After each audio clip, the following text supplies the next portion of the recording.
¿Ya estamos? Ya estamos. Bien, estamos en el aire y grabando. Bien, perfecto. A ver, ¿cuáles son las dudas?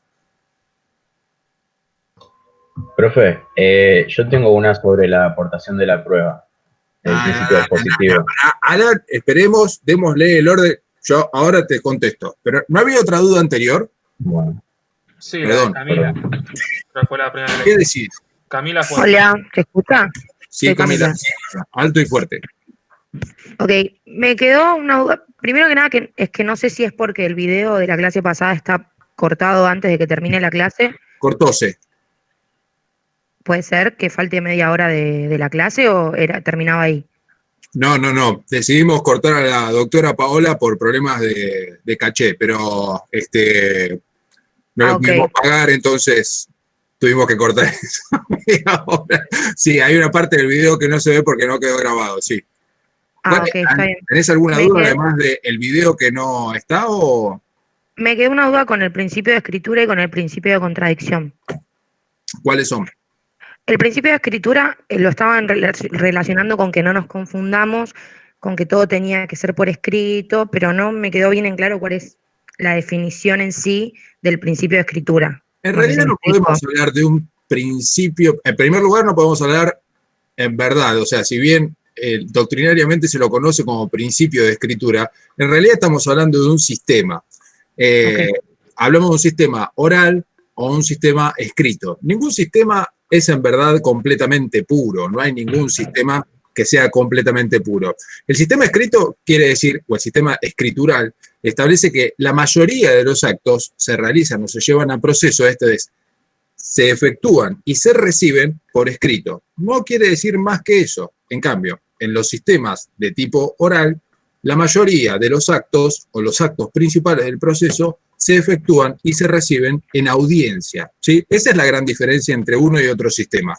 No hay grandes diferencias. El tema central en cuanto a uno y otro tiene que ver con las características de uno y otro. En los sistemas escritos vos vas a tener actos que van a quedar plasmados por escrito y obviamente van a tener una seguridad mayor respecto a aquellos actos que hayan sido llevados de forma oral, ¿sí? Esto es, van a permitir un mayor detenimiento en el análisis, le van a dar al juez mayor posibilidad de estudio y esto va a hacer que a veces los procesos se alonguen, ¿sí? Se hagan como un poco más largos. En cambio, en los procesos orales van a tener cierta inseguridad en cuanto a los actos que fueron plasmados, eventualmente, pero necesariamente todos los actos van a ser celebrados en audiencia y eso va a permitir algo central que sí es un principio, que es la inmediación del juez con las partes. El juez va a tener contacto directo con las partes, las va a poder ver, va a poder percibir un montón de cosas que por escrito se pierden, ¿sí? Yo en este momento los estoy viendo a ustedes y veo las caritas que están poniendo, ¿sí? Veo caras de póker, veo caras de risa, pero eso, si lo hacemos por escrito, no lo vamos a percibir nunca, ¿sí? En cambio, cuando lo hacemos en una audiencia, hay un montón de elementos y datos que se captan en ese momento, pero para poder llevarlo a cabo, necesariamente, Camila, tenemos que contar con la presencia del juez. El proceso por audiencias o los sistemas orales van a permitir esa inmediación tan necesaria en los procesos. Estamos en tránsito a esos mecanismos, a esos sistemas, pero obviamente todavía estamos camino a eso. Todavía estamos en sistemas casi, te diría, plenamente escritos. No sé si está respondida esa pregunta. Sí, muchísimas gracias. Y después el principio de contradicción, que en realidad no es que tengo una duda, es que no estaba en el audio. O sea, en un momento pusieron un cuadro que decía todos los principios y durante la clase fueron explicando todos, pero ese no estaba en el audio. Por ahí lo explicaron después en la parte que no quedó grabada. Mirá, el principio de contradicción, no sé si alguien tiene alguna duda, principio de contradicción no bilateralidad es una derivación de la garantía de defensa en juicio que implica que el juez Ese es cuando el juez no puede resolver nada, sino que tiene que ir previamente. O sea, que es lo de que se ve plasmado por vistas y traslados, que siempre antes de resolver tiene que escuchar ambas partes. Exacto. Ok, muchas Sí. gracias. Ya no tengo más dudas. Dejo al siguiente, perdón. No, está bien. Alan. Gracias, chao. Sí, hola. Sí, Buenas perdón. tardes. Sí, tenía una pregunta sobre la aportación de la prueba en los procesos. Habíamos visto en los videos y en la clase, si no me equivoco, que solo las partes podían aportar las pruebas, y en el libro dice que también está permitido al juez que lo aporte. Sí, en principio son las partes las que tienen el onus probandi. Son las partes las que tienen que asumir lo que se llama carga de la prueba. Son las partes las que tienen que asumir la carga de demostrar los hechos por ellas afirmados, ¿sí? En principio, esto es la negligencia de las partes, no puede suplir el ofrecimiento de prueba de las partes, pero cuando al juez se le presenta una duda respecto de algún hecho puntual o respecto de alguna prueba en particular que le ofrece más dudas que certezas, en esos casos los jueces pueden echar mano de lo que se llama medidas para mejor proveer. Las medidas para mejor proveer son aquellas medidas probatorias que los jueces pueden ordenar supletoriamente a la prueba ofrecida por las partes y producida por las partes, siempre que al juez se le exhiba alguna duda respecto de algún tema puntual, ¿sí? Pero esto no es que se exime a las partes de producir pruebas respecto de los hechos afirmados dentro del proceso, ¿sí? En algún caso, cuando el juez tiene alguna duda respecto de algún tema puntual, podrá ordenar alguna medida para mejor proveer, pero tratando de guardar algo que es muy difícil, que es el equilibrio de armas entre las partes. Esto es, si el juez echa a mano una medida para mejor proveer, difícilmente la parte contraria no le vaya a decir, pero me estás desequilibrando la balanza porque estás produciendo pruebas vos que tendría que haber ofrecido la contraria, ¿sí? Entonces, cuando el juez ordena medidas para mejor proveer, siempre se encuentra en este desequilibrio, ¿sí? Porque otra de las cosas que el juez debe garantizar a las partes es la igualdad, ¿sí? Pero cuando el juez ordena una medida probatoria, necesariamente alguna de las dos la va a beneficiar. No sé si te ha respondido a la pregunta de alguna forma, Alan. Sí, clarísimo, pero tal vez no llegué a anotar todo, voy a volver a escuchar la clase después, pero sí, quedó perfecto. Gracias. Bueno, perdón si voy muy rápido a veces, pero la idea no es que yo dicte, sino que ustedes me presten atención o que me presten atención. No hace falta que me presten tanta atención a mí, sino que podamos ir viendo estos temas y desarrollándolos entre todos. Bueno, ¿cuántos? 106 somos. ¡Qué auditorio, por favor! Una cosa de locos. Bien. Bueno, arranquemos entonces con el tema que nos toca hoy. Hoy nos toca un tema que a veces es como un poco complejo al principio poder analizarlo, porque es un tema muy propio del derecho procesal, que es la jurisdicción y competencia. Primera aclaración metodológica, de estudio, bibliográfica, les diría, antes que nada. Si buscan en el libro de Palacio algún capítulo que se llame Jurisdicción, no lo van a encontrar. No hay ningún capítulo en el libro de nuestro querido ilustre procesalista que se llame Jurisdicción. Hay un capítulo que se llama Función Pública Procesal. En ese capítulo van a encontrar la explicación que Palacio hace acerca de lo que él considera que es la jurisdicción. ¿Sí? ¿Pero por qué hace esto nuestro estimado Lino? Palacio considera que lo que realizan los jueces va más allá que el ejercicio de la jurisdicción. ¿Y por qué? ¿Qué es la jurisdicción? Y esta quizás sería una primera pregunta para ir deslindando lo que es de lo que no es. ¿Ustedes qué creen que es la jurisdicción? Es poder decir sobre el derecho. Un poder estatal. Un poder estatal. ¿Necesariamente es un poder estatal o es una actividad? Bueno, Fabián, el que dijo que es poder decir el derecho. ¿Fue así? Sí, fue así. Sí. Bien. ¿Alguien más? ¿No? La jurisdicción es la potestad derivada del poder del Estado para resolver conflictos. Claro, sí, si está en el cuadro, difícilmente yo pueda escaparme de eso, ¿no? O sea, si está en el cuadro que ustedes están viendo, difícilmente se vayan a escapar de esa definición. Sí, ya sé. Lo primero que tenemos que saber es, jurisdicción tiene que ver con los conflictos.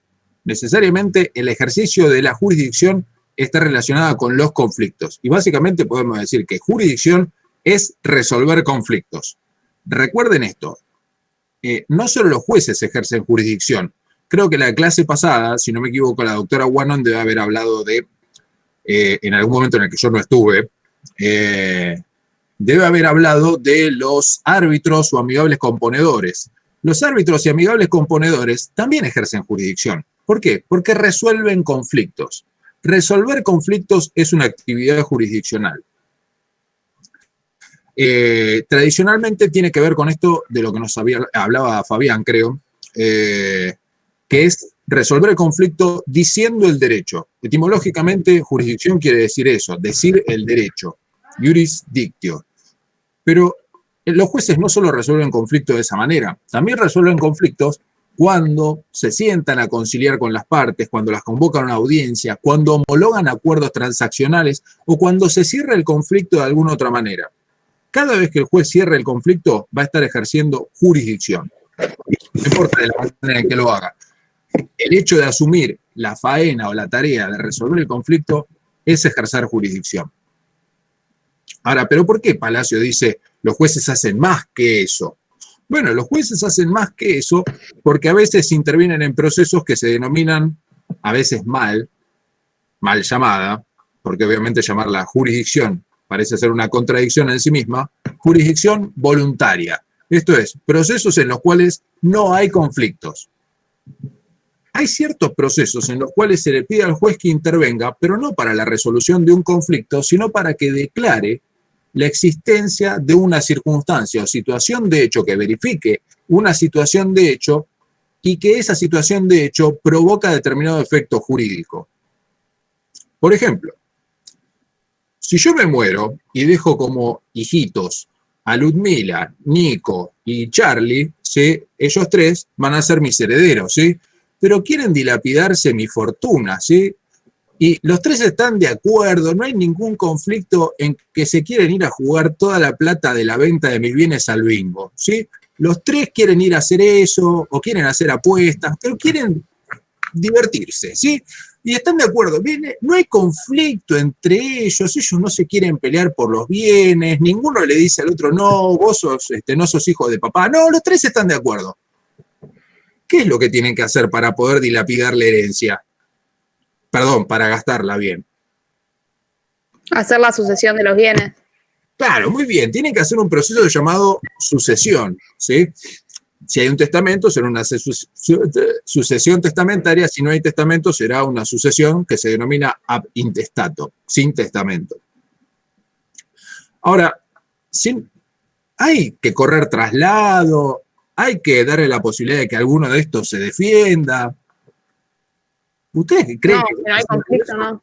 No va a pasar nada de todo eso? El juez lo que va a hacer es decirle, bueno, a ver, ¿ustedes dicen que son hijos? Sí. Bueno, a ver, tráigame las partidas de nacimiento.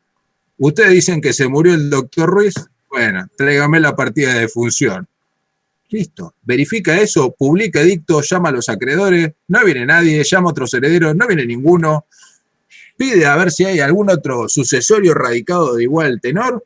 Y si no se da el caso, chim, pum, se terminó el proceso porque el juez dice, por el fallecimiento del doctor Ruiz lo suceden como universales herederos Charlie, Ludmi y Nico. Tomen, gástense la plata. ¿Sí? Después van a pedirle que acrediten algunas cosas, que yo soy dueño de esto, de aquello, para poder inscribirlo a nombre de ellos. Pero no hay discusión, no hay conflicto. En esos procesos no vamos a hablar en esencia del ejercicio de jurisdicción, sino que sencillamente hay función pública procesal en un proceso de jurisdicción voluntaria, y la característica es que acá no hay partes, obviamente porque las partes son propias de los procesos contradictorios. Ya vamos a ver la clase que sigue, no sino la otra, lo que es el concepto de partes, ¿sí? Pero el concepto de partes vamos a ver que es típico o propio de los procesos contradictorios. En los procesos voluntarios no hay partes, lo que hay son peticionarios. Estos tres chiquitos, que son mis hijitos, son peticionarios en ese proceso, no son parte, ¿sí? Ahora, en un proceso voluntario o de un proceso voluntario, ¿Puede derivarse un proceso contradictorio? Pero claro que sí, se pueden matar por la herencia, pero eso es harina de otro costal. Eso se va a generar en otro momento y en principio acá de lo que vamos a estar hablando es de un proceso en el cual no hay conflicto, que puede tener alguna derivación contradictoria, pero en principio no la hay. ¿Me siguieron hasta acá o hay alguna duda? Sí, perfecto. Perfectísimo. Muy bien. Sí, Marce, sí.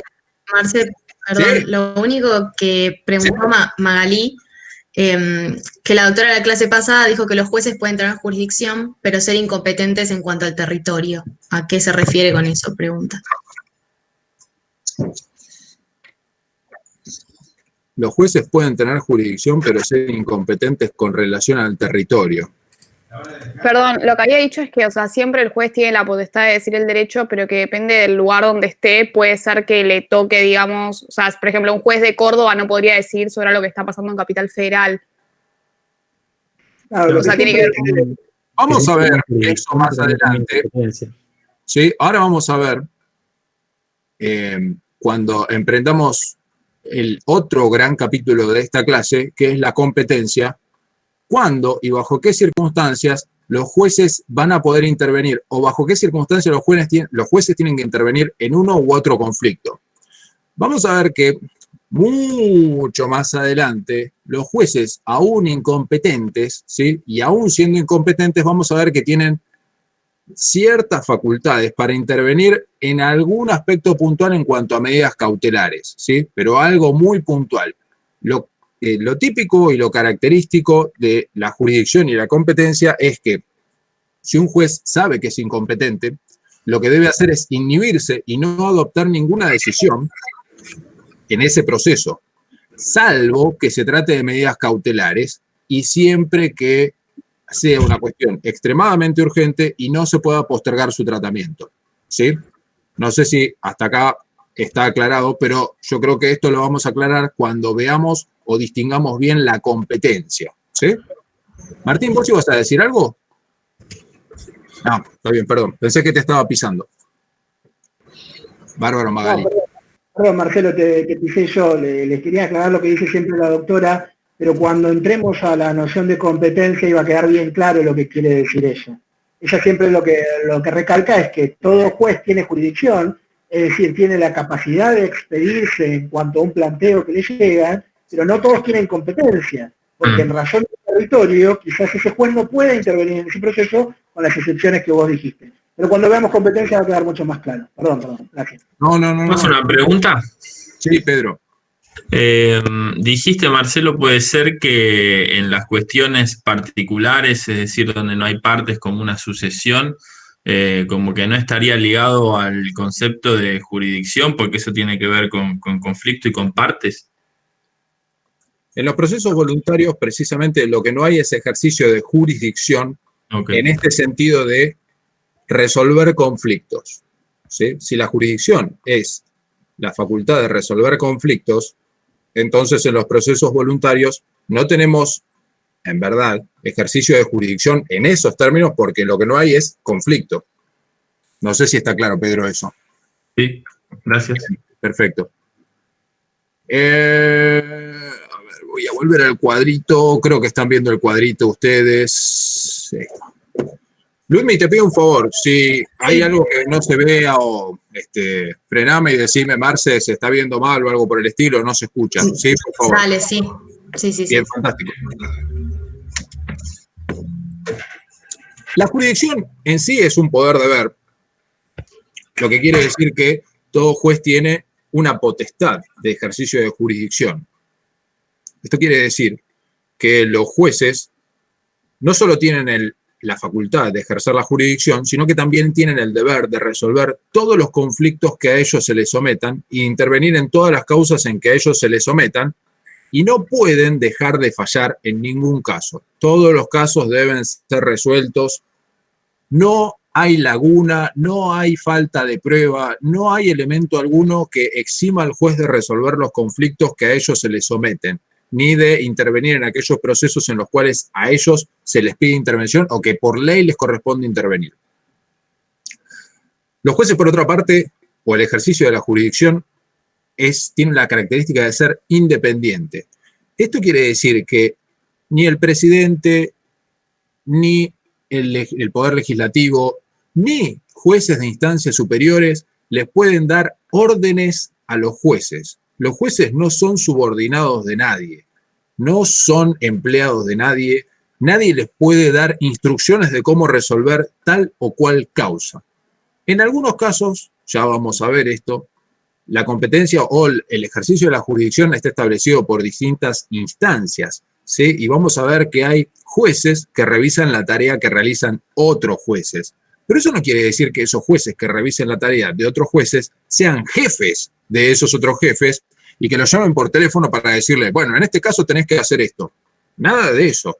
Cada juez tiene independencia en cuanto al criterio para resolver las causas, sin perjuicio de que sea esclavo de la ley, ¿sí? O sea, esto es que él esté obligado por la ley o por la Constitución a resolver los asuntos de determinada manera.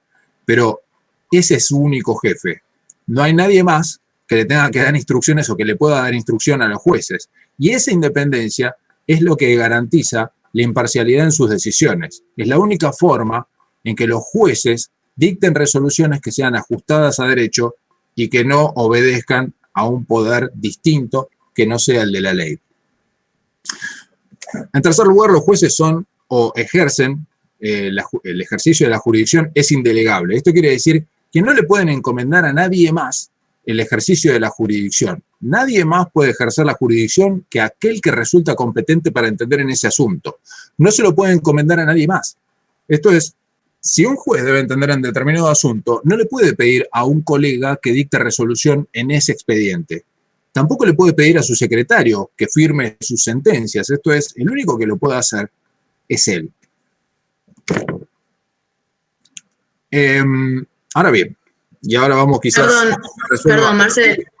Una pregunta de Pedro. Sí. En caso de los dictámenes fiscales, ¿el juez se puede apartar de lo que dice el fiscal? Sí, es una opinión lo que emite el fiscal, ¿sí? El juez siempre puede apartarse porque el fiscal es en alguna medida parte, quizás accesoria, quizás no principal, pero no es vinculante para el juez. No sé si está claro.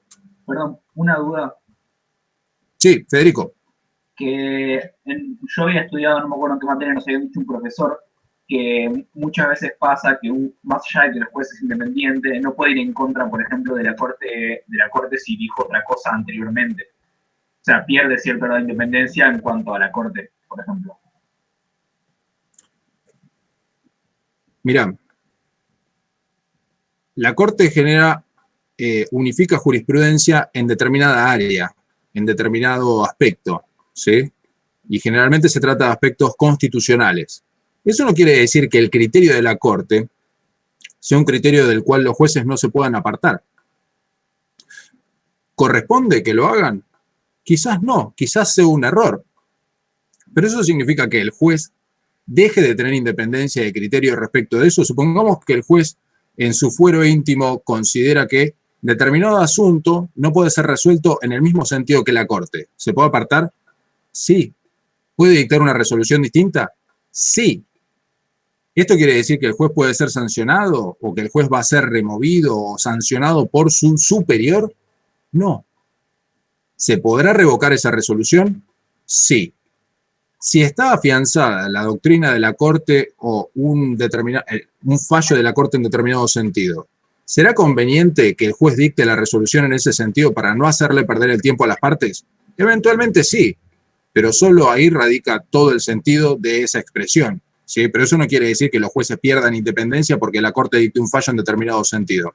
¿Es conveniente que todos vayan detrás de la Corte? Sí. ¿Para no hacerle perder el tiempo a nadie? Sí. ¿Puede pasar otra cosa distinta? Sí, claro. No sé si está respondida la pregunta. Sí, entendí. Perfecto. No.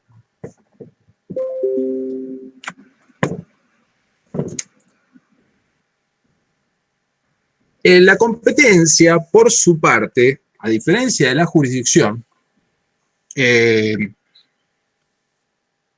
realidad no es esa diferencia, no vamos a hablar de una diferencia con respecto a la jurisdicción.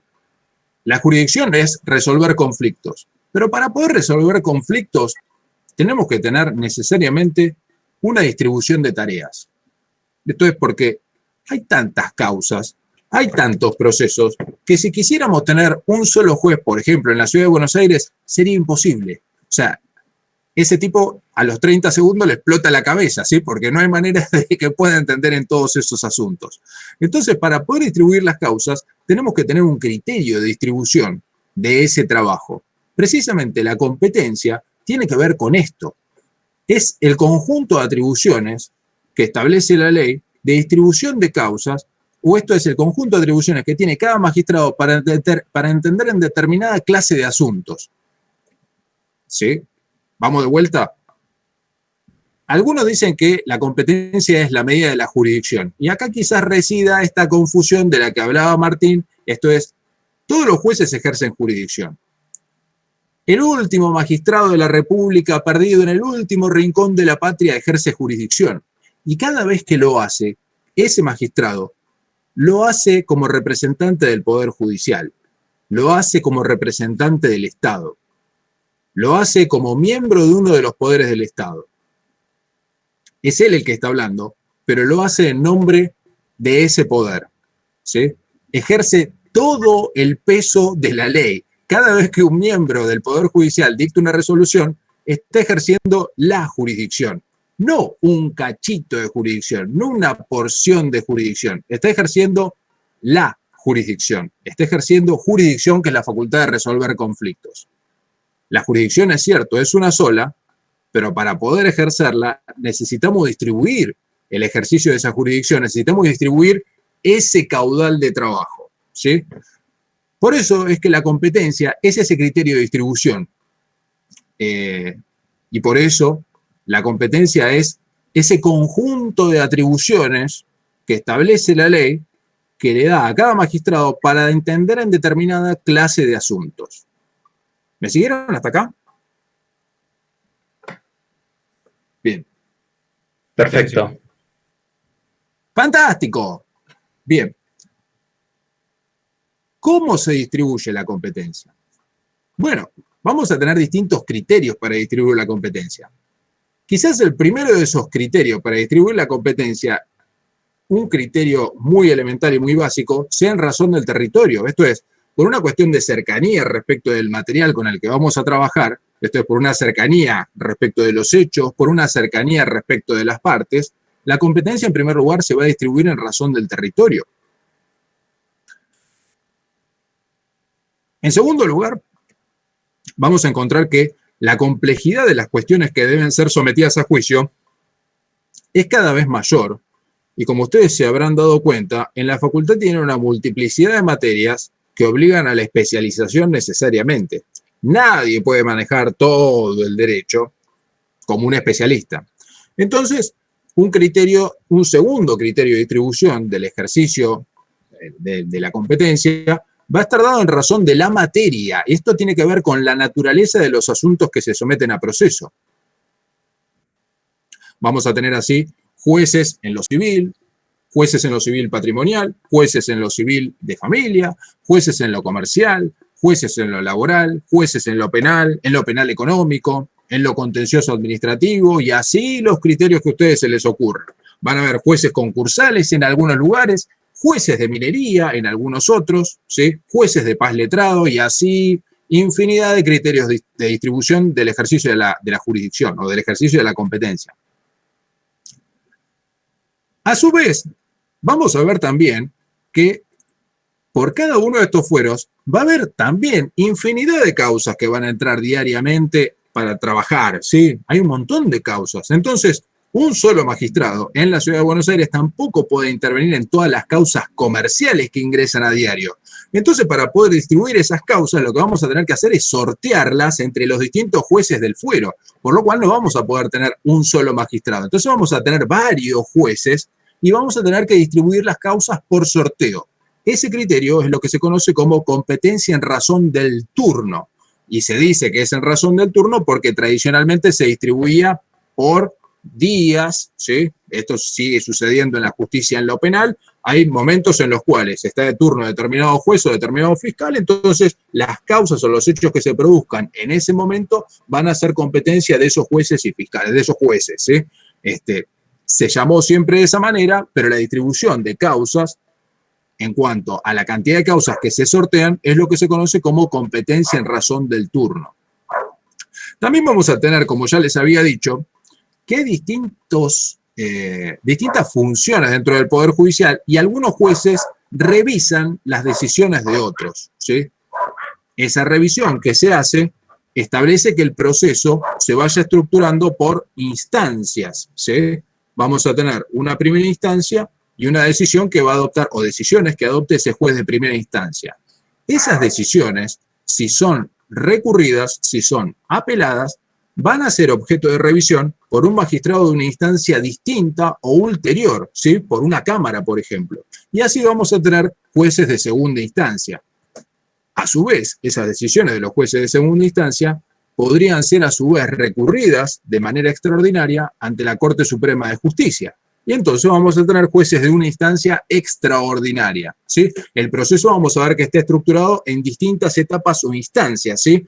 Y eso establece otro criterio de distribución de la competencia, que es lo que se denomina competencia en razón del grado. ¿Me siguen hasta acá? Sí, doctor. Creo que es bastante pavote de lo que estoy hablando, pero a veces puede generar alguna dificultad. Pregúntenme si tienen alguna duda. Bueno, veo que todos contestan que sí, así que imagino que están entendiendo, o por ahí me están mintiendo olímpicamente. No importa. Ustedes se lo pierden. Yo tengo una pregunta. Pregunte. En competencia en razón del grado te referiste a las distintas instancias, ¿verdad? Así es. Está bien, gracias. No, ¿por qué? Bien. Ahora, Perdón, yo vamos tengo una a duda. Ahí en el Sí. cuadrito que pusiste, que estás compartiendo pantalla, dice clasificaciones, territorio, objetivo y funcional. Y no me queda claro cuál es objetivo y cuál es funcional. ustedes quieren que yo explique el cuadro. Bueno, voy al cuadro. No, bueno, porque se me mezcló y no. Pero es cierto, ¿para qué hago yo un cuadro si después hago lo que a mí se me ocurre? Tenés razón, Lucrecia. Ya anoten el nombre. A ver, acá no sé si se ve bien, Lucrecia. Sí, sí. Bien. Vemos que tenemos una clasificación de la competencia en razón del territorio, eso me parece que no ofrece ninguna duda, y después tenemos un criterio objetivo que va a estar dado por la materia o naturaleza, y otra distribución que tiene que ver con el monto, ¿sí? Esa distribución o ese criterio de distribución de la competencia en razón del monto no rige dentro de la justicia nacional ni de la ciudad de Buenos Aires, tampoco en la provincia de Buenos Aires. En algún momento había jueces por distinto monto, que es el monto del proceso, la entidad económica de cada pleito, podía generar jueces de distinta competencia en razón del monto del proceso, de la entidad del proceso. Pero hoy eso no rige. En cuanto a la distribución funcional, tiene que ver con esta competencia en razón del turno y en razón del grado del que estaba hablando antes. No sé si quedó claro esto. Ahí sí, gracias. No, por favor.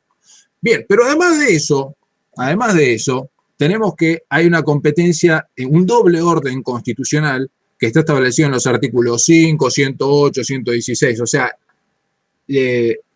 la configuración constitucional de la República determina que haya jueces que deban, o sea, cada una de las provincias, y este es un pacto originario de conformación de la República, obligó a que las provincias se den su propia justicia y todos los asuntos, este es un poder originario y no delegado de las provincias al poder federal, las provincias conservan para sí, se reservan para sí la administración de justicia en el orden local. Esto es, la aplicación de todas las cuestiones que se generen dentro de la provincia van a ser resueltas dentro de la provincia. Pero hay ciertas cuestiones que la República se reserva para sí porque exceden el interés de una sola provincia. Supongamos una cuestión de estupefacientes, es algo que es un tránsito que se genera interprovincial o tras fronteras. Entonces esas cuestiones que exceden el interés de una sola provincia quedan reservadas a la competencia federal, de los jueces federales. Entonces vamos a tener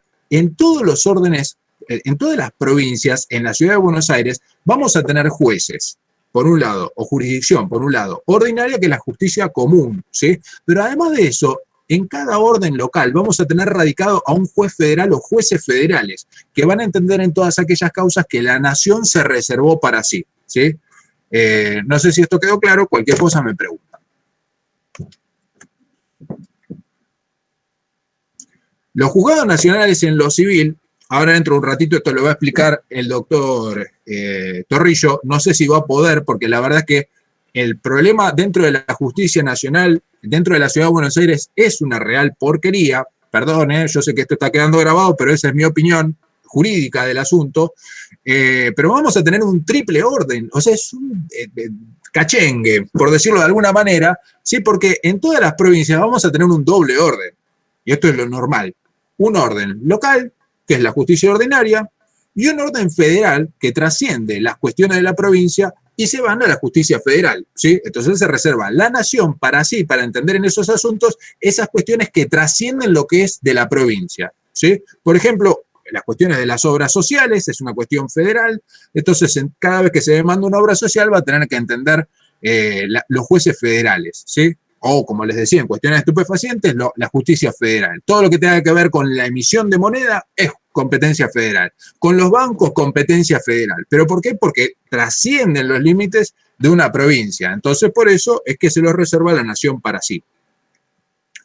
Después, Martín, te voy a desear muy buena suerte tratando de explicar ese triple orden. Yo estoy acá para ayudarte, para darte apoyo moral nada más, ¿eh? Gracias. Voy a necesitar.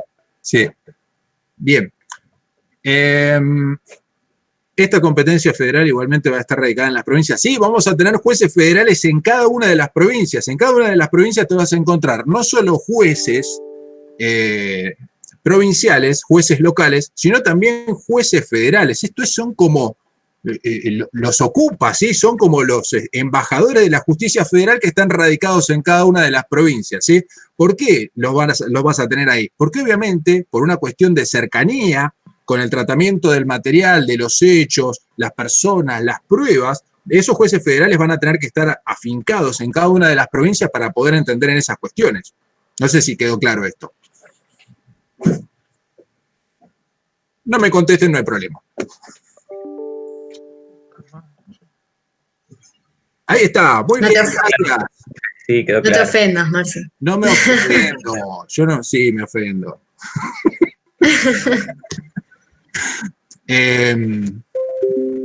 A ver. Bien, y acá, por favor, yo creo que el doctor Torrillo va a compartir conmigo. Conecten sus antenitas de vinil conmigo, ¿sí? Había un personaje que ustedes quizás no lo hayan visto en su infancia porque son muy chiquitos, pero era el Chapulín Colorado, ¿sí? Chapulín Colorado, por ahí lo hayan visto junto con el Chavo del Ocho, ¿sí? Una serie mexicana de culto ya a estas alturas, ¿sí? Conectaba sus antenitas de vinil para entender algo, ¿sí? Captar más allá de lo evidente, ¿sí? Acá no hace falta que hagan esto, pero por favor presten atención porque en general es tema de examen, ¿sí? Así que presten atención porque se puede llevar un chasco en el examen si les preguntan esto. ¿Cuáles son los caracteres de la competencia? Los caracteres de la competencia son 2. Como regla memotécnica, los 2 empiezan con IN. Uno es IN y el otro es IM, ¿sí? Uno es improrrogable y el otro es indelegable, ¿sí? Siempre es IN o IM. Perdón, que me meta en sus vidas, pero presten atención a esto porque después por ahí se lo van a preguntar y van a chillar, si no lo saben. ¿Por qué es improrrogable? Esto de la improrrogabilidad tiene que ver con una garantía constitucional otra vez. El proceso siempre tiene que tener o sea, cada vez que estudiamos derecho procesal hay que tener en cuenta siempre las garantías constitucionales. Y la garantía constitucional que acá se pone en juego es la garantía de juez natural. No te pueden poner el juez a dedo, no te lo pueden elegir.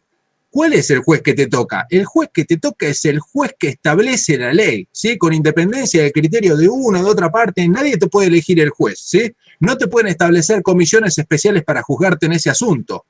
¿Y por qué esto es así? Porque eso garantiza la imparcialidad. Si a vos no te eligen el juez y te toca el juez X que no tiene nada que ver con vos ni con la otra parte, entonces ese juez muy probablemente vaya a ser imparcial en la aplicación de la ley, ¿sí? Esa es una garantía constitucional, ¿sí? Y la improrrogabilidad, esto es la imposibilidad de desplazar la competencia a un juez distinto que el que por ley te corresponde, es ese carácter de la improrrogabilidad. ¿Qué quiere decir improrrogable? No podés ir a un juez distinto que el que por ley te toca, ¿sí? No podés desplazar la competencia respecto del juez que por ley te corresponde. ¿Me siguen hasta acá? Fantástico. Sí, profe. Gracias. Ahora, ¿existe algún supuesto en el cual la competencia pueda ser prorrogada?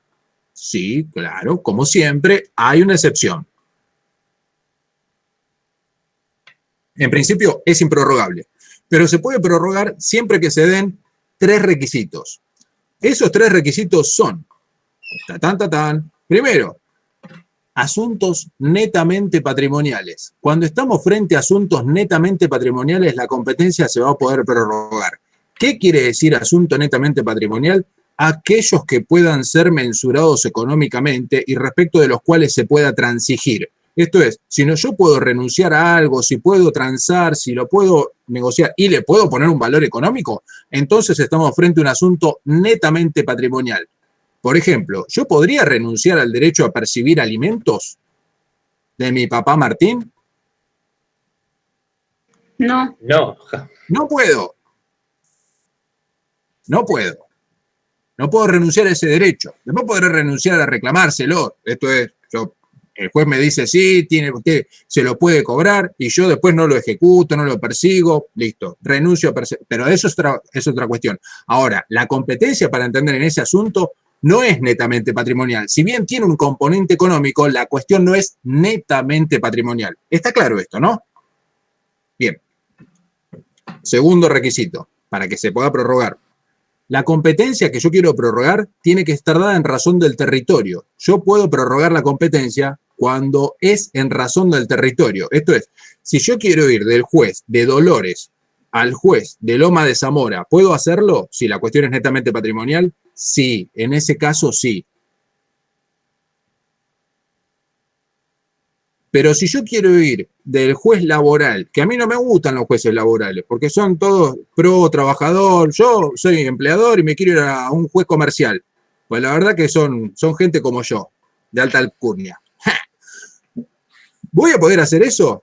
No, no se va a poder prorrogar la competencia en razón de la materia, ¿sí? Solo lo puedo hacer en razón del territorio. Yo puedo ir de un juez de un lugar determinado a un juez de otro lugar, pero no lo puedo prorrogar en razón ni de la materia y tampoco puedo decir, no, ¿saben qué? Yo quiero que esto me lo juzgue a mí, la Corte Suprema, ni per saltum, ni nada, yo voy derecho allá. ¿Puedo hacer eso? Tampoco. No, tengo un amigo en la Cámara, voy a la Cámara. No, ¿qué Cámara? Primero vas al juez que te corresponde, ¿sí? Por ley te corresponde ir a ese juez. Creo que ya me estoy excediendo con las explicaciones respecto a esto. Tercer requisito para que se pueda prorrogar la competencia. Tiene que existir acuerdo de partes. Y ese acuerdo de partes puede lograrse de 2 maneras. Una, de forma expresa, o 2, de forma tácita. ¿Cómo se logra un acuerdo de competencia o de prórroga de competencia de manera expresa? Uno podría decir, pero doctor, esta gente está peleada, tiene un conflicto, ¿cómo se van a poner de acuerdo? Bueno, el acuerdo lo pueden haber celebrado antes. Esto es, ustedes quizás hayan visto alguna vez algún contrato de locación y habrán visto que alguna cláusula dice, para todos los conflictos derivados de esta cuestión o de este contrato serán competentes los jueces de la ciudad de plim, plim, plim, ¿sí? Y por ahí el juez que por ley les corresponde es el juez de la ciudad de Buenos Aires. Pero ustedes deciden prorrogar la competencia a los jueces de La Matanza, ¿sí? No sé por qué alguien haría algo así, pero ustedes deciden ir a litigar a La Matanza, ¿sí? El inmueble está ubicado en la ciudad de Buenos Aires, las partes viven en Buenos Aires, el lugar de cumplimiento del contrato está en la ciudad de Buenos Aires, pero ustedes quieren ir a litigar a La Matanza. ¿Algo se los impide? Nada. ¿Lo pueden poner en el contrato de locación? Sí. ¿Y es válida esa cláusula? perfectamente válida. ¿Cómo se llama esa cláusula? Esa cláusula se llama pacto de foro prorrogando. ¿Sí? Esto es, para darse aires de que saben mucho, utilizar esa palabra o esa expresión les puede resultar de utilidad. ¿Sí?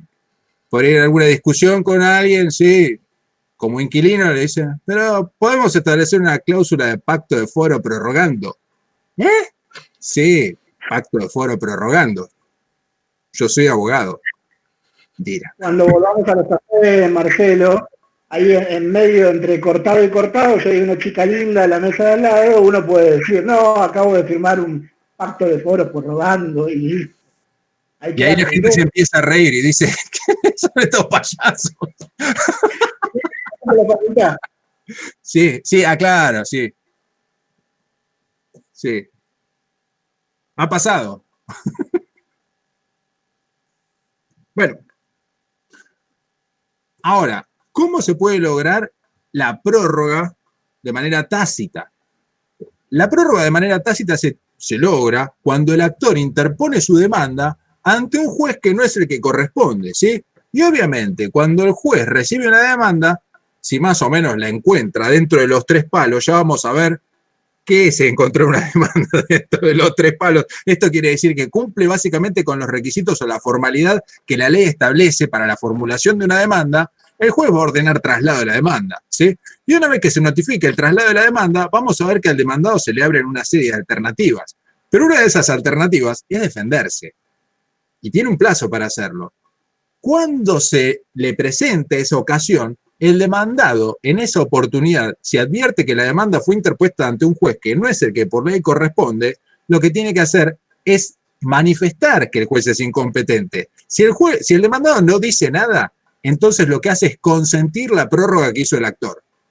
Y si la consiente, entonces la prórroga se produjo de manera tácita porque el actor interpuso su demanda ante un juez que no era el que corresponde y el demandado no lo cuestionó.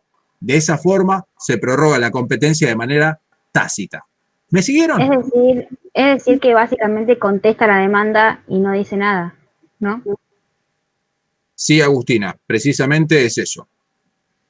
Okay. Una pregunta. Seguimos, porque son más precisas que yo en esto. Yo... no, está bien.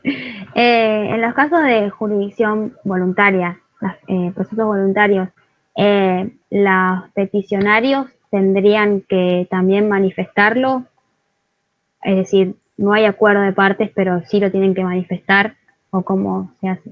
Supongamos que 3 herederos se presentan y son 4, y lo hacen ante un juez que no es el que por ley corresponde. El cuarto, cuando se presenta, podría decir, declárese incompetente juez porque usted no puede seguir entendiendo en este asunto. Sí, ese es un asunto netamente patrimonial y sí, se podría prorrogar la competencia, pero tiene que haber acuerdo en esos casos respecto de todos los peticionarios. Fantástico, Agustina. Listo. ¿Me siguieron en la explicación de cuándo es improrrogable la competencia? Una pregunta, ¿y el juez no puede declararse incompetente? O sea, No, si es de tiene otro que territorio. callarse la boquita. Esto es, si el juez recibe una demanda, ¿sí?, en un asunto netamente patrimonial, ¿sí?, y se da cuenta y dice, porque todos los jueces están tentados de hacer esto. ¿Qué es lo primero que quiere hacer un juez? Perdón, si alguno acá es juez, qué sé yo, pero, o amigo de un juez, ¿sí?, o trabaja con jueces. No sé quién puede haber así acá, pero supongamos que sea ese caso, ¿sí?, que el juez recibe una causa y lo primero que quiere hacer es sacársela de encima, ¿sí? Cada vez que ve una causa y dice, esto se puede ir a otro lado, no es, se puede, se va, ¿sí? Lo primero que hace es declararse incompetente, ¿sí? Pero si recibe una causa netamente patrimonial y él se da cuenta que esto no es competencia de él, sino que es competencia de su colega de la localidad de, no sé, ¿qué podría ser? A ver, Paraná, ¿sí? Dice, esto lo mandamos a Entre Ríos y no vuelve nunca más. ¿Puede hacerlo? No. En esos casos, cuando se trata de cuestiones netamente patrimoniales y él advierte que no es competente razón del territorio, el juez debe guardar silencio, no debe decir nada respecto de la competencia, ¿sí? Cuando se trata de estas cuestiones que son prorrogables, obviamente, si se trata de un conflicto de familia que no es prorrogable, yo lo primero que hago es recibo una cuestión que no es competencia mía, sobre y a viajar a rumbo donde le corresponda. ¿Está claro esto? Piama, Sí, sí, perfecto. gracias. Bien. ¿Qué cosa de la tácita y expresa?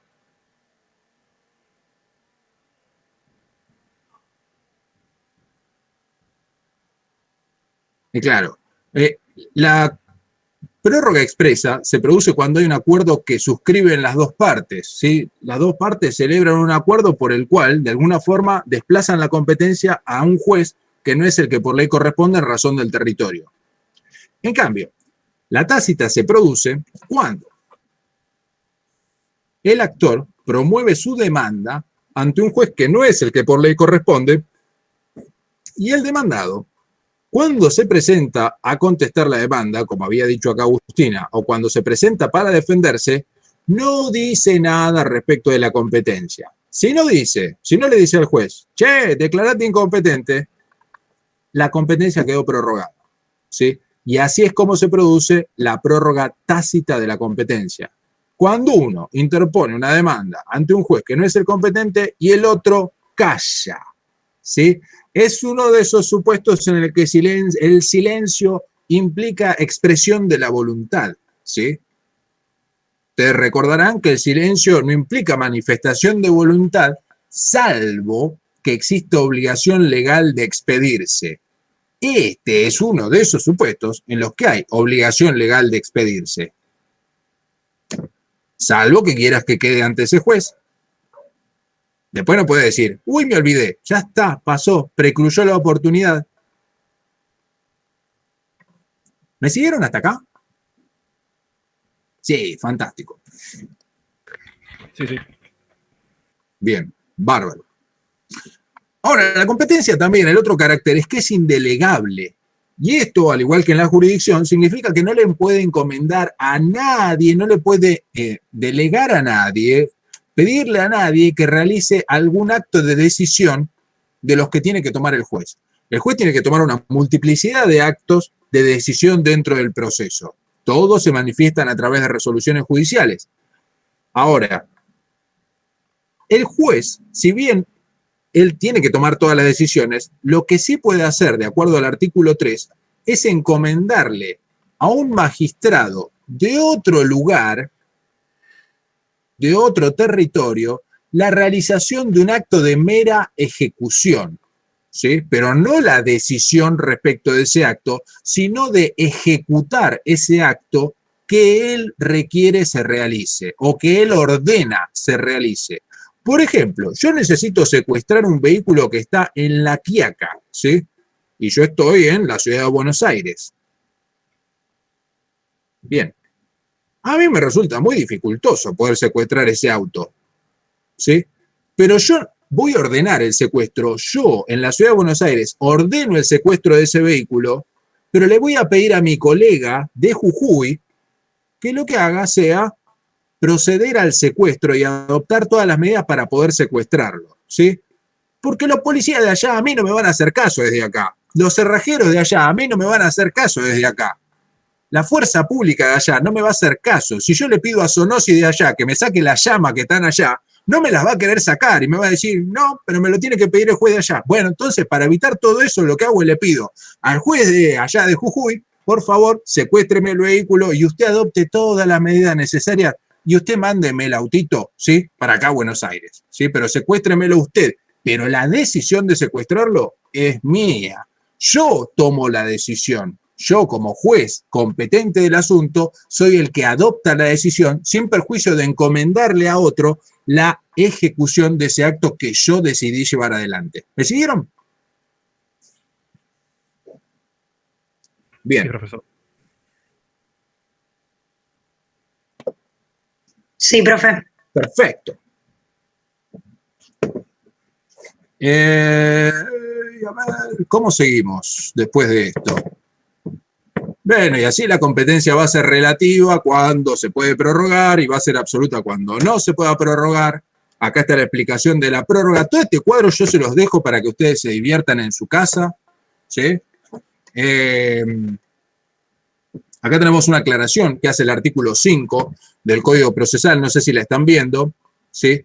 El artículo 5 del Código Procesal, entre muchas otras cosas, esto es, después de establecer todas las reglas para lo civil y comercial en razón del territorio, nos va a decir al final que las cuestiones de competencia se van a resolver en función de lo que diga el actor, pero no de lo que diga el demandado. Supongamos que el actor dice, de acuerdo al contrato, el lugar de cumplimiento del contrato es la Ciudad de Buenos Aires. Y una de las reglas del artículo 5 dice que en principio el lugar de cumplimiento del contrato va a ser el que determine el juez competente. Y el demandado se presenta y dice, no, pero nosotros después pactamos, y acá están todos los remitos, que las cosas me las iban a enviar a Formosa, y yo ahí hacía el pago. ¿Sí? Entonces dice, no, el juez competente es el juez de la ciudad de Formosa, porque como se ve, el lugar de cumplimiento del contrato es en la ciudad de Formosa. Ahí vamos a tener dos hechos distintos. Un hecho que afirma el actor, que dice que el lugar de cumplimiento es la ciudad de Buenos Aires, y otro hecho distinto que está afirmado por el demandado, que dice que el lugar de cumplimiento es la ciudad de Formosa. ¿A quién le hacemos caso?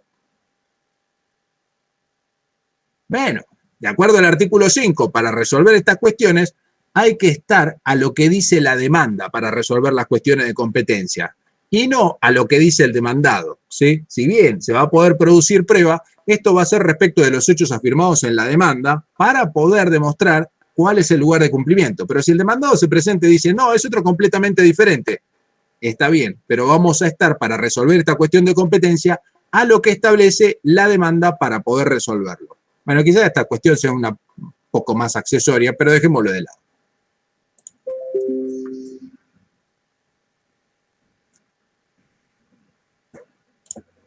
Como vimos, y creo, no me acuerdo quién fue que me preguntó esto, si el juez Fiamma creo que había sido, si el juez no se podía declarar incompetente en la primera ocasión en la que se le presentaba. Esto es, se le presenta una demanda, él advierte que es incompetente, ¿se puede declarar incompetente en ese momento? Depende, es la respuesta.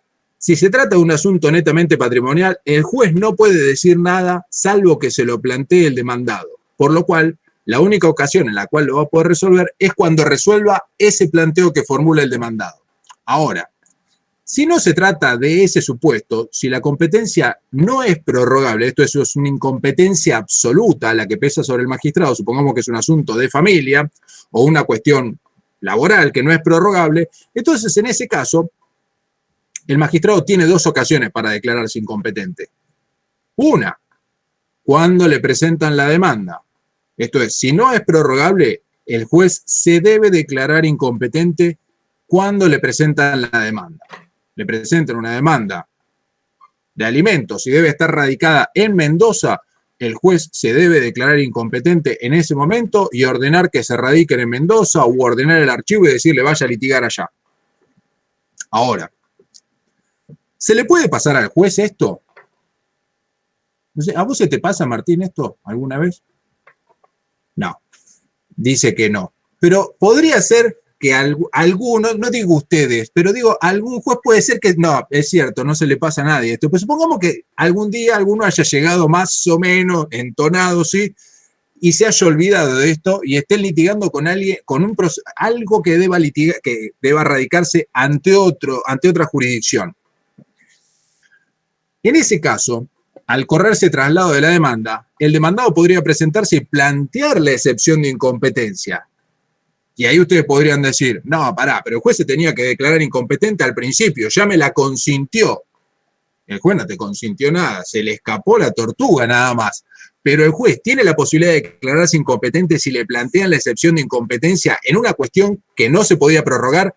Sí, claro, se la puede plantear el demandado a través de la excepción de incompetencia y declarar la incompetencia con posterioridad, aun cuando debía haberlo hecho antes. Porque errar es humano y en esos casos más que nunca. Sí, claro. Aparte, errar sin querer errar, o sea, porque si fuese un error que uno dice, uy, pero ¿cómo me hubiera gustado darme cuenta de esto antes? ¿Me siguieron hasta acá? hablando un poco más en serio, dejando el chiste de lado, lo que puede pasar, por ejemplo, que nos pasa en cuestiones de familia, es que uno, cuando recibe el expediente, tiene el relato de los hechos de una sola de las partes, donde, por ejemplo, en un proceso de divorcio dice dónde estuvo el último domicilio conyugal o dónde denuncia su último domicilio. Con lo cual, lo que puede pasar, y nos pasa a menudo, es que al momento de presentarse la otra parte nos dice, no, mire, esto no es así. El último domicilio conyugal estaba en otras jurisdicciones, competencia de otro tribunal, por lo tanto usted se tiene que inhibir y iniciar o remitir las acciones a ese tribunal.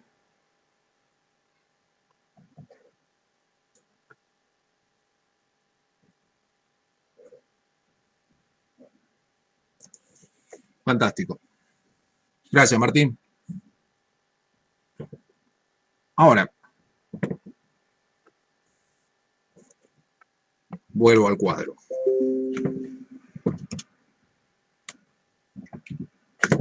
Las reglas de competencia, lo primero que nos van a marcar es quién es el juez competente. Y ese juez competente, en principio, va a ser el que entienda. Desde que arranque el proceso hasta que éste se termine definitivamente. Desde que se reclame el pago de unas facturas hasta que el acreedor se lleve el último peso. No va a intervenir otro. Salvo que se presente una excepción a la regla de competencia. Las excepciones a la regla de competencia, que son obviamente esos preceptos que determinan que se exceptúe o un proceso que ya está radicado deba ir a tramitar ante otro juzgado, ante otro juez, por alguna razón que así lo autoriza. Esas dos razones que autorizan a desplazar la competencia de un proceso ya iniciado ante otro distinto son lo que se conocen como conexidad y fuero de atracción. La conexidad es algo que tiene que ver con la pretensión. No sé si lo vieron esto con detenimiento, pero ustedes, esto es algo que quizás se vaya a repetir muchas veces, la pretensión está compuesta de tres elementos, ¿sí? La pretensión, que es básicamente el objeto del proceso, está compuesta de tres elementos. Esos tres elementos son sujeto, objeto y causa. El sujeto son las partes, el objeto es el bien de la vida que se busca obtener o el interés jurídicamente protegido, en palabras de un tal Yering, que por ahí alguna vez lo habrán escuchado nombrar, y la causa es lo que da sustento al reclamo, que no es el derecho. Por favor, les pido, no me digan esto en los exámenes, no se confundan con esto, ¿sí? Sino que la causa está representada por los hechos, ¿sí? Los hechos son la causa del reclamo. ¿Por qué vengo a reclamar? Está basado en hechos, no en derecho. Bien. Ahora, puede ser que entre dos o más pretensiones existan elementos en común, ¿sí? Supongamos tenemos una pretensión de un accidente de tránsito ocurrido a bordo de un colectivo. En ese colectivo iban a bordo, perdón que los voy a lastimar, Roberto, iba Ludmila, iba Nicolás, ¿sí? Y los tres inician demanda de daños y perjuicios contra la empresa de transporte y el colectivero. Los tres, por separado, ¿sí? Van en tres procesos distintos de daños y perjuicios. Uno queda radicado en el juzgado 1, el otro en el 2 y el otro en el 3. ¿Sí?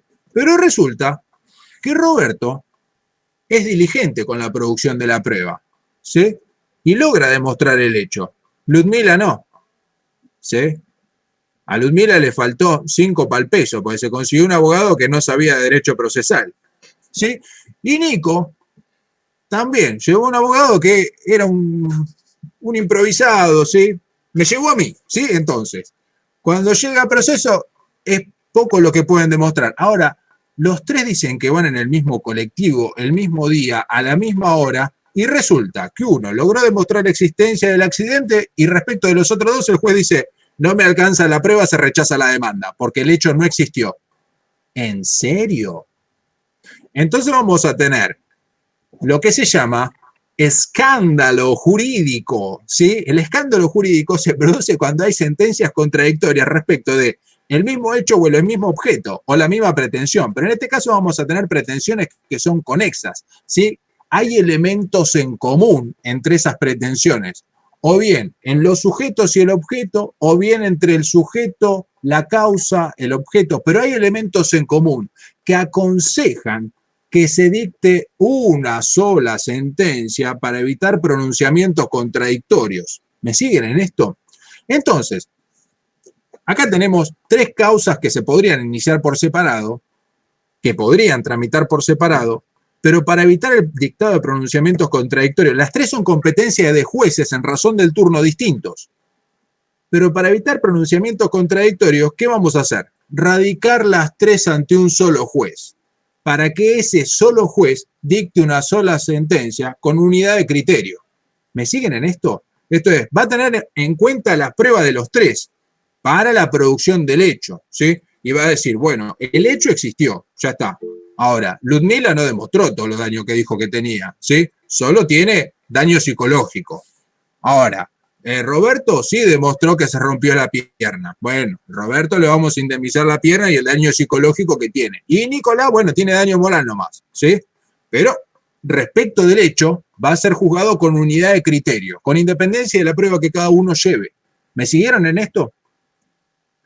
Esto quiere decir, la conexidad lo que va a generar es una excepción de las reglas de competencia. Vos en razón del turno vas a tener a jueces distintos que van a intervenir en la causa. Pero si están relacionadas por el objeto o la causa o los sujetos, entonces eso va a exceptuar esas reglas y va a obligar a que sea un solo juez el que dicte sentencia en las 3, lo cual quiere decir que las 3 causas van a tener que quedar radicadas ante un solo juez. ¿Cuál es el otro supuesto de excepción? El otro supuesto de excepción a la regla de competencia es el fuero de atracción. Pero acá el fuero de atracción se produce en los procesos universales, o es un efecto derivado de los procesos universales, que son las sucesiones y los concursos y las quiebras. Ahí, básicamente, lo que tenemos es una determinación, necesitamos determinar la composición del patrimonio, pero sobre todas las cosas necesitamos determinar la composición del pasivo de ese patrimonio, ¿sí? Tenemos una persona que se murió, yo, ¿sí? Que ya dije que me había muerto y a mí me sucedieron Ludmila, Charlie y Nico. Bien. Ahora, yo dejé un montón de acreedores, yo era un deudor recalcitrante y no le pagaba a nadie, ¿sí? Yo dejaba siempre un tendal de cosas por ahí. Antes de distribuir la plata entre mis babies, lo que los acreedores van a querer es cobrarse, ¿sí? Entonces, los acreedores se van a presentar en ese proceso, en realidad van a tener procesos ya iniciados contra mí con anterioridad. Me muero. ¿Qué va a pasar? Todas las causas esas que están iniciadas contra mí van a ir a quedar radicadas ante el juez de la sucesión. ¿Para qué? Para que el juez de la sucesión siga interviniendo en esas, dicte sentencia en esas causas, pero en definitiva sepa cuál es la composición efectiva del pasivo, ¿sí? Esto es, va a poder determinar cuál es la composición del pasivo para poder liquidar adecuadamente esa sucesión, para poder liquidar adecuadamente ese patrimonio antes de distribuirlo y pagarle a los acreedores. ¿Me siguieron? Lo mismo va a pasar con la quiebra, lo mismo va a pasar con el concurso. Ludmi. Hay una duda que quedó del ejemplo del colectivo. Si las causas entonces se unifican y pasan de ser 3 a 1 o siguen 3 pero con unidad de criterio. No importa, van a ser 3 pretensiones distintas. Eso seguro que se va a mantener. Lo que puede pasar es que haya una acumulación de procesos, que es un instituto que permite la acumulación de las causas bajo una sola, pero las normas de acumulación de proceso, entre otras cosas, permiten que las causas tramiten por separado, esto va a quedar a criterio del juez, sin perjuicio de que se dicte una sola sentencia. Lo importante y lo trascendente que vamos a tener 3 pretensiones que pueden tramitar materialmente por separado, pero el objetivo central es que se dicte una sola resolución. Espero que haya quedado respondido. Yo tengo una pregunta. Pregunte. En el ejemplo del colectivo, sí. ¿Ahí sería sustancial o instrumental? Es sustancial. Siempre que sea para analizar el dictado de sentencias contradictorias, la conexidad es sustancial. Cuando hay elementos en común entre los sujetos, el objeto y la causa, entonces la conexidad es instrumental. Es sustancial. Sí, o sea, instrumental sería... Va a ser instrumental, perdón. Va a ser instrumental en aquellos supuestos establecidos en el artículo 6 que tienen que ver con permitir por economía procesal que que el mismo juez que está interviniendo en un proceso en el cual se colectan elementos probatorios, documentación, son las mismas partes, tramitan ante el mismo juez otros expedientes que están relacionados, ¿sí? Por ahí no va a haber pronunciamientos contradictorios, pero sí va a ser más fácil contar con el mismo, con la misma documentación, ¿sí? Esto es, si vos tenés que tramitar un alimentos y tenés que tramitar un proceso de divorcio, lo que corresponde es que se radiquen ante el mismo juez, pero puede haber pronunciamientos contradictorios y probablemente no vaya a haber pronunciamiento contradictorio, pero es conveniente que sea un solo juez el que entienda las dos. Y sí, ¿por qué vas a radicar un proceso en un lado y en el otro? Y ahí se van a empezar a pelear y van a decir, pero mándame la causa porque yo no puedo saber si tiene que pagar los alimentos, necesito tener esta documentación. Para evitar todo eso, quedan todos radicados ante un solo juzgado y se terminó. No sé si está respondida. Sí, muchas gracias. Por favor. Bien. Doctor, yo me retiro. En realidad me llamo a silencio nada más. ¿Lo vamos a extrañar? No, nadie me va a extrañar. Bueno, a ver, en estos pocos minutos que nos quedan vamos a tratar de hablar del tema que ya el doctor Ruiz nos adelantó, ¿sí?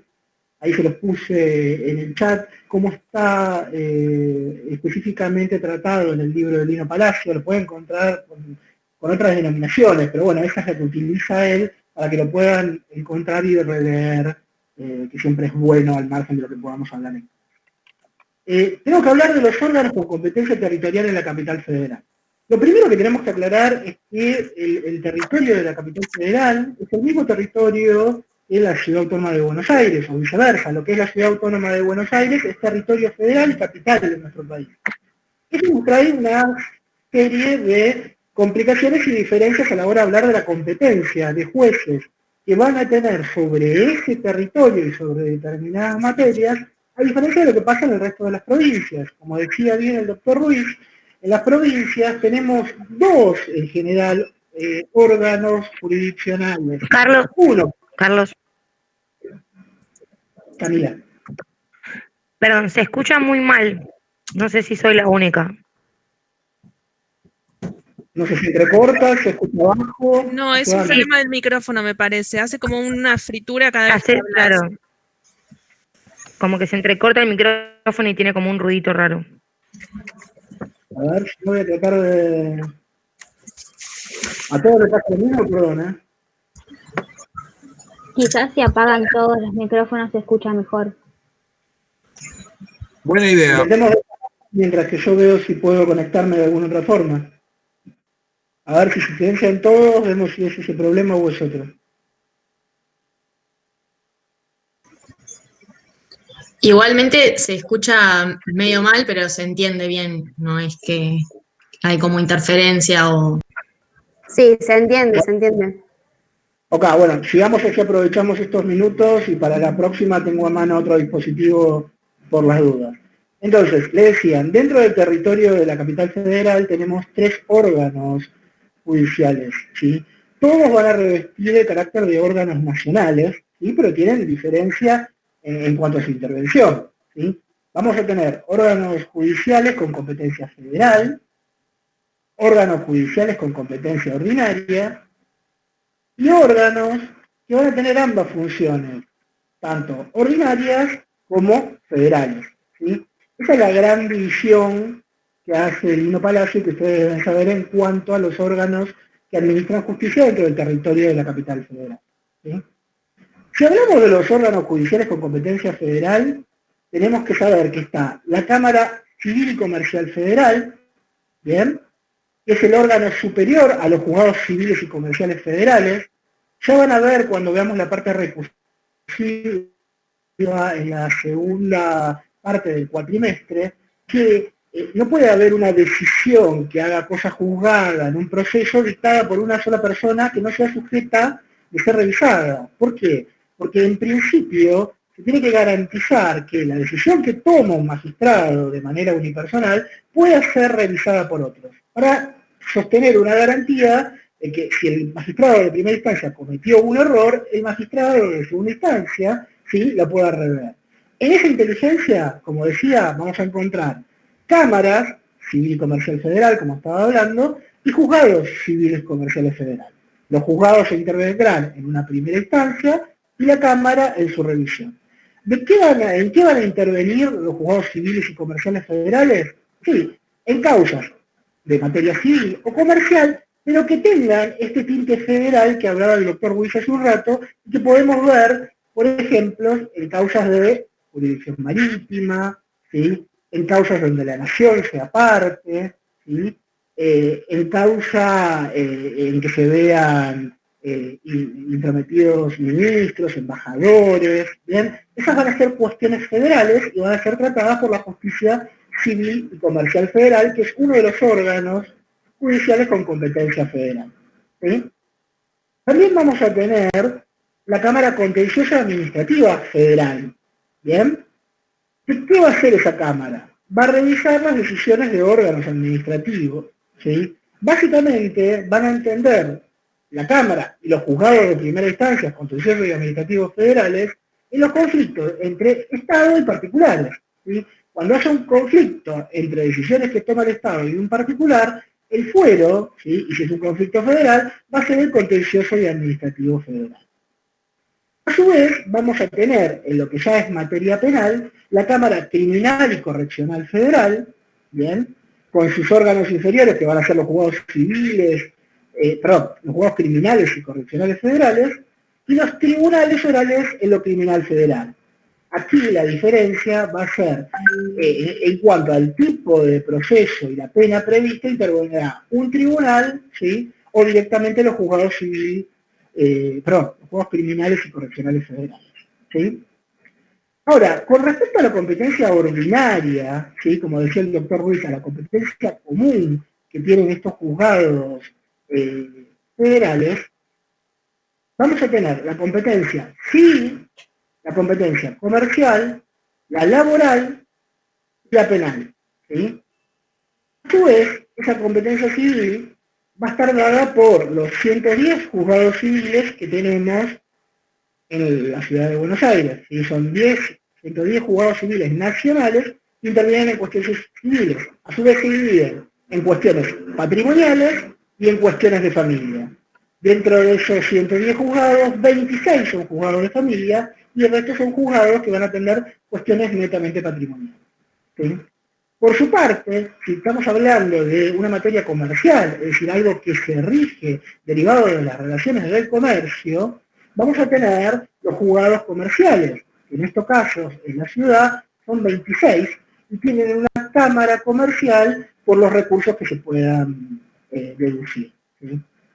Estamos hablando de laboral, ¿sí? Si en materia laboral tenemos los 68 juzgados laborales dentro de la capital federal y la Cámara del Trabajo que los registra.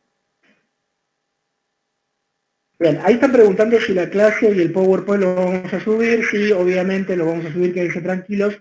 Y en esto yo, apenas me habiliten la posibilidad de subirlo, les voy a mandar un cuadrito que hice para que les quede más claro, porque al margen de ser medio tedioso me gustaría que lo vean. Pasando de lo penal, de lo laboral a lo penal, tenemos la Cámara Criminal y Correccional, ¿sí? Y sus juzgados de instrucción y correccional, de menores, de ejecución, y los juzgados penales de rogatoria. También están los tribunales en lo criminal, ¿sí? Y la Cámara de Casación Criminal y Correccional. Ahora bien, el último de las tres diferencias que hace el doctor Palacio son los tribunales que ejercen funciones tanto ordinarias como federales, ¿sí? Y en ese caso lo que tenemos que tener en cuenta es la Cámara de lo Penal Económico, que se va a ocupar a través de los juzgados penales económicos de los delitos de evasión, tributarios, etc. Los tribunales orales en lo penal económico y los tribunales orales de menores, ¿sí? Esa es la clasificación con cada uno de sus juzgados que van a ver que hace el doctor Lino Palacio y que yo después se las voy a mandar en un pequeño cuadrito para que ustedes la entiendan. Todo esto hay que sazonarlo, es decir, tenerlo a consideración a la luz de lo que está pasando en la Ciudad Autónoma de Buenos Aires. ¿Por qué? Al decretarse la autonomía de la ciudad, se delegó, como en cualquier provincia, la facultad de crear su justicia, ¿sí? Y en esa inteligencia, la ciudad de Buenos Aires empezó a atribuirse competencia para resolver conflictos de los ciudadanos o que ocurren en el territorio de la ciudad autónoma de Buenos Aires. Todavía no se ha trasladado toda la competencia, de aquí que hay muchas cuestiones civiles y comerciales que aún continúan tramitando en los juzgados civiles y comerciales nacionales, pero sí se ha creado un órgano contencioso administrativo y tributario y una justicia contradiccional y de faltas que ha comenzado a funcionar. ¿Sí? Tengan en cuenta eso, que en la ciudad ha comenzado a funcionar su justicia, pero no en todos los fueros, sino en estos que le acabo de decir, y la idea es que poco a poco se vaya extendiendo para volver a resolver los conflictos que ocurren dentro del territorio de la ciudad o a la gente que vive en ella. ¿Sí? Esta justicia de la ciudad, para terminar, porque ya no nos queda poco tiempo, tiene, ¿sí?, una primera instancia, con juzgado de primera instancia, una cámara que se trata de la segunda instancia, ¿sí?, y una tercera instancia que es el Tribunal Superior de Justicia. ¿Por qué es importante esto? Porque cuando veamos recursos vamos a ver que para llegar el día de mañana a la posibilidad de la última instancia que prevé nuestro organigrama, que es la Corte Suprema de Justicia, uno primero va a tener que pasar por el Tribunal de Superior de Justicia de la ciudad si se trata de causas que tramitan en la ciudad. ¿Sí? No queda mucho tiempo más. No sé, Marcelo, si querés agregar algo que no haya quedado claro o que te parezca pertinente. Si no, les pido a los chicos que después relean el tema y yo les voy a mandar el cuadrito. No, yo he saturado el poder de atención de los chicos. Creo que acá podemos cortarlo y dejarlos que ellos revisen lo que falta, que lo que falta son cómo se tramitan las cuestiones de competencia, y ahí el cuadrito concluye con las vías declinatoria e inhibitoria. ¿Sí? Eso, véanlo ustedes, cualquier cosa lo explicamos, pero además hay algún video explicativo de esto que vamos a subir, además de haber otro en el blog. ¿Sí? Así que, por favor, ese tema revísenlo ustedes. Y con esto, mis queridos estudiantes y acompañantes, damos por concluida esta clase, salvo que ustedes tengan algo más para decir. Perdona, ¿cuál es el tema que dijiste que falta? Cuestiones de competencia, ¿cómo se tramitan? Vía declinatoria y vía inhibitoria. Lo van a ver en los videos, igual cualquier consulta nos pueden hacer, nos tomamos unos minutos y lo explicamos. Gracias a ustedes por compartir estos momentos, en algunos momentos dominados por el patetismo, pero por suerte acá tengo la ayuda de mucha gente que me ayuda a salir de ese paso. Así que muchas gracias.